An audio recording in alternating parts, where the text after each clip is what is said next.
आपले कपडे पण कसे हवे तर सैलसर आणि सुती हवे, की जेव्हा आपण काही योगासनं करणार आहोत त्याच्यामध्ये कुठल्याही कपड्यांमुळे कुठल्याही अडचण येऊ नये अशा सुटसुटीत छान सुंदर हे असे आपले कपडे हवेत. त्यानंतर एक नॅपकिन आणि पाण्याची बाटली एक शेजारी आपल्याला ठेवणं गरजेचं आहे. त्यानंतर जे आपण योगाभ्यासाला आपण सुरुवात करणार आहोत, तर ती सुरुवात आहे ती अ, पूर्वतयारी म्हणजे पूर्वाभ्यास काय असावा, की वॉर्मअप आपण ज्याला म्हणतो, तो करणं अगदी गरजेचं आहे. कारण जो आपण योगाभ्यास करतो, साधारण सकाळच्या वेळेत हा योगाभ्यास केलेला कधीही चांगला.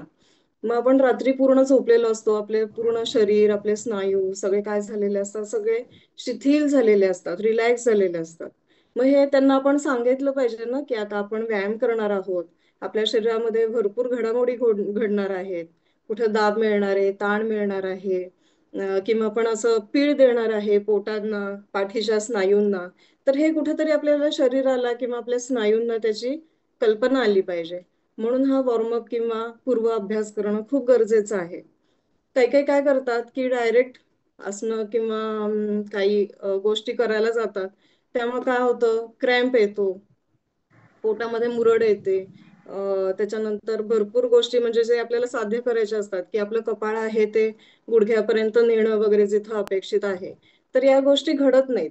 आणि मग मी बऱ्याचदा बघितलंय स्पर्धांमध्ये, की मुलं हे वॉर्मअप न केल्यामुळं म्हणजे त्यांना स्पर्धेतून बाहेर पडावं लागतं. म्हणजे ही गोष्ट मला खूप वाईट वाटते, की जिथं आपण योगाभ्यास किंवा एखादा योग प्रकार आपण शिकवतो किंवा मुलांच्याकडनं करून घेतो, तेव्हा या गोष्टीचं महत्त्व अगदी आवर्जून सांगितलं गेलं पाहिजे मुलांना.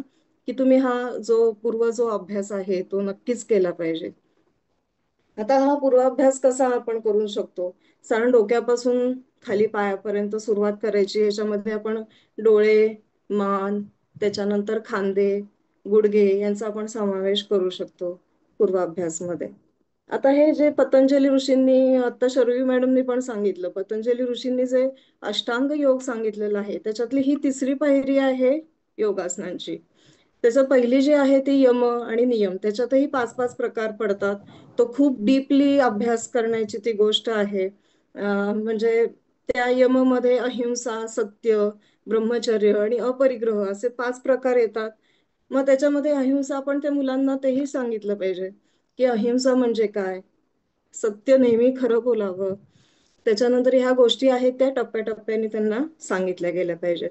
म्हणजे जो तुम्ही योगाभ्यास करणारे, त्याच्यानंतर प्राणायाम करणारे, आपल्याला ध्यानापर्यंत जायचंय. त्याच्यासाठी ह्या ज्या पायऱ्या आहेत, या पायऱ्या आपण शिकणं किंवा त्या अंमलात आणणं तेवढंच गरजेचं आहे. आता इथे योग म्हणलं की असं आपल्याला वाटतं की अगदी खूप हिमालयात वगैरे जाऊन साधना करायची गोष्ट आहे. तर तसं काही नाहीये.